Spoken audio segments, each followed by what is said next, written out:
हर कोई इंसान आतंकवादी बनने की कैपेबिलिटी नहीं रखता। बेचारे परेशान हो जाते हैं ट्रेनिंग में और इतनी नफरत वो सब करने में। तो जब एक आतंकवाद थोड़ा पनपता है और आप जाकर के आतंकवादियों को ठोक दीजिए, उनके लीडर्स को ठोक दीजिए, तो फिर यूएनएचआरसी को दिक्कत होती है, परेशानी होती है। इन यूएन ने गाजा में पाइपलाइंस डाली, उसी पाइपलाइन को खोद करके उसका रॉकेट लॉन्चर बनाया हमास ने।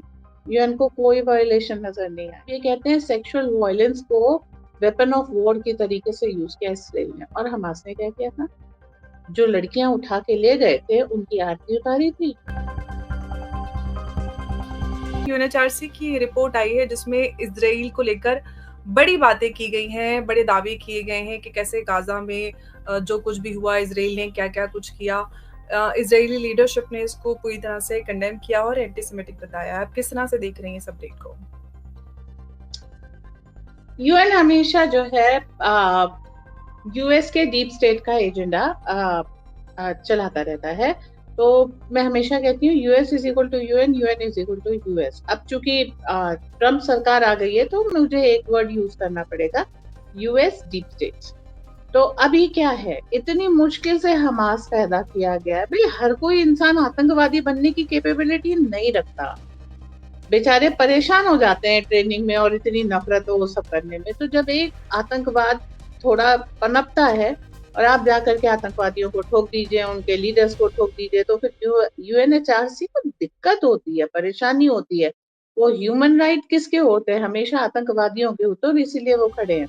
उनको नहीं दिखता कि 7 अक्टूबर को अनप्रोवोक्ड अटैक था, म्यूजिक कॉन्सर्ट पे था, और वहां पर आपने छोटे छोटे बच्चे, लेडीज, जेंट्स सबको उठा के ले गए। चलिए उठा के ले गए, मांगा गया भैया शराफत से वापस कर दो, तो आज तक नहीं किए। आज तक हॉस्टेजेस हैं उनके पास, और अभी भी हर बार जो है टालमटोली चलती रहती है। आज नहीं हम कल देंगे, फिर परसों बात करेंगे, ये करेंगे, अच्छा सीज फायर करो, ये वो। ये इतना सारा जो 1 साल से ऊपर समय हो गया, तो 1.5 साल हो गया, वो ह्यूमन राइट वायलेशन नहीं है। वो हॉस्टेजेस के कोई ह्यूमन राइट वायलेशन नहीं है। वो जो बच्चे जिनके सामने उनके माता पिता को का खून कर दिया गया, जिनको मारा गया, किसी को, कुछ रिपोर्ट्स तो यहाँ तक कहती हैं कि अवन में जो है बच्चों को डाल दिया गया और अवन ऑन कर दिया गया, इस तरह की एट्रोसिटीज हुई। वो क्या एंटी ह्यूमन राइट्स नहीं थी? और अगर इतना सब कुछ झेलने के बाद अगर इसराइल रिस्पॉन्ड नहीं करेगा तो वो कंट्री आते। तो ये जो एक तरफा जो बातें हैं ना, ये बहुत गड़बड़ है। इसको मानव अधिकार नहीं कहते, इसको दानव अधिकार कहते हैं कि आपके ऊपर एट्रोसिटी करने का मुझे तो अधिकार है, पर आपके पास कोई वो नहीं है कि आप इसे रिटेलिएट कर दे। देखिए, इन यूएन ने गाजा में पाइपलाइंस डाली, उसी पाइपलाइन को खोद करके उसका रॉकेट लॉन्चर बनाया हमास ने। यूएन को कोई वायलेशन नजर नहीं आया। उसके बाद डीजल उन्होंने किससे लिया? UNRWA के ऑफिस से लिया। उसके बाद लूटा किसे? यूएन के ऑफिस को, और काफी काम चलाया। एड मटेरियल किसने भेजा? यूएन ने। बेचा किसने? गाजा और हमास के लोगों ने। ये सब नहीं दिखता क्या? अब वो कह रहे हैं कि आपने human women's health care system को डिस्ट्रॉय किया। भाई साहब, जो हॉस्पिटल है उसके नीचे मिसाइल आपने रखी, वहां से ही मिसाइलें आपने दागी, और उसके बाद अगर रिटेलिएटरी कुछ होगा तो आप कहेंगे यहाँ तो हॉस्पिटल था और आपने जो है उसको डिस्ट्रॉय कर दिया। तो अब मुझे तो ये बहुत हास्यास्पद लगता है। ऐसा कैसे हो सकता है कि बिल्कुल एक तरफ का आपको सब कुछ दिखाई दे और दूसरी तरफ के केस में जो है आप अंधे हो जाएं? तो ये तो एक एजेंडा है जिसके ऊपर यूएन चल रहा है, और इसी के कारण यूएन अपनी वैलिडिटी खो रहा है, और इसी के कारण G20 ब्रिक्स जैसे जो है कंसोर्शियम्स देशों के, वो ऊपर आ रहे हैं। अब ये कहते हैं सेक्सुअल वायलेंस को वेपन ऑफ वॉर की तरीके से यूज किया इसराइल ने। और हमास ने क्या किया था, जो लड़कियां उठा के ले गए थे उनकी आरती उतारी थी। किस किस हालत में वो बच्चे वापस आए हैं, और जो लाशें आई हैं उनका भी आप अगर पोस्टमार्टम कीजिए तो आपको पता लगता है कि what is the degree of atrocity, जो उनके ऊपर जिस लेवल तक के अत्याचार किए गए हैं। तो जो हमास कर सकता है उस लेवल के अत्याचार तो इसराइल ने नहीं किए।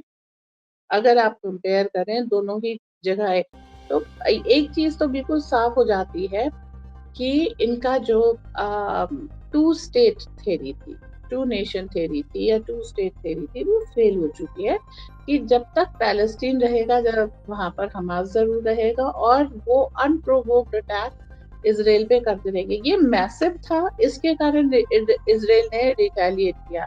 वरना रोज आप इसराइल में देख लीजिए, कहीं चाकू औरत ने निकाला और पुलिस वाले पे मारने की कोशिश किया, उसमें वो नहीं मार पाई, that is another thing, because that person is a soldier. लेकिन अटैक करने की हमेशा कोशिश करते रहते हैं, शांति से ये रहते ही नहीं, ना रहने देते हैं। तो मजबूरी है, क्या किया, कब तक आप फायर लेते रहेंगे? कहीं ना कहीं तो आप रिटेलिएट करेंगे। और जब आपने थोड़ा सा रिटेलिएशन दिया, तो यूएन में रोना धोना शुरू हो जाता है। तो एजेंडे का समय जा चुका है, अब टिट फॉर टैट का जमाना है, और वही दिया जाएगा। जी। बिल्कुल यूनाइटेड नेशंस की जो यूएनएचआरसी इनफैक्ट कहना चाहिए टू बी प्रिसाइज, ये जो रिपोर्ट है गाजा और इसराइल को लेकर, इसको अनबायस्ड तो नहीं कह सकते, क्योंकि दोनों ही तरफ की अगर आप कोई रिपोर्ट बना रहे हैं ह्यूमन राइट वायलेशन को लेकर, तो दोनों ही तरफ हुए वायलेशन को बराबरी से आपको देखना चाहिए। और इसराइल ने भी इसको बायस्ड और एंटी सेमेटिक बताया है, और हमास के द्वारा किए गए अत्याचार को भी उन्होंने कहा है कि उस पर इस रिपोर्ट में क्यों बात नहीं हुई।